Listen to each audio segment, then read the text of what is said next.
يا سيدي يا مهتدي يا طاهري يا حسين.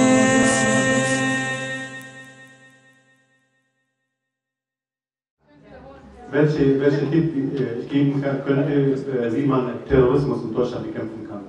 Im Grunde genommen muss man überall Terrorismus bekämpfen, nicht nur in Deutschland. Anfang des Terrorismus fand nämlich nach dem Tode des Propheten sallallahu alaihi wasallam statt. Und der erste, der darunter gelitten hat, war Fatima sallallahu alaihi. Das heißt, Terroranschlag war im Haus des Propheten, seiner Tochter Fatima sallallahu alaihi.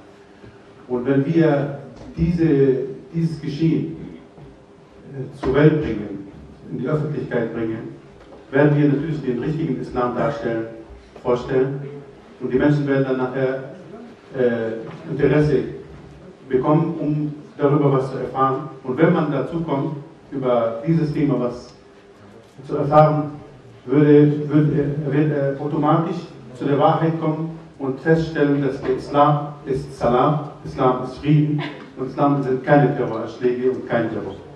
Also wenn erstmal die Wahrheit rüberbringen, die beste Lösung ist dafür, um den Terrorismus zu bekämpfen. Nur mal die Wahrheit erzählen. Wir haben einmal bei uns so eine Sitzung gehabt und war eine Schwester bei uns, die auch neu konvertiert war. Sie war aber so schnell, mashallah, in der Sache vertieft, sodass sie vom Herzen gesprochen hat. Und unter die Besucher war ein Pastor. Und hat sie dann erzählt, wie Fatima sallallahu alaihi gelitten hat. Er sagt, das ist wirklich unglaublich, dass der Islam mit Terrorismus beschimpft wird, wobei die Tochter des Propheten sallallahu alaihi wasallam war die erste Person, die darunter gelitten hat.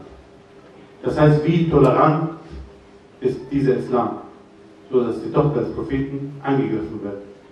Also die Wurzel des Terrorismus fängt dort an.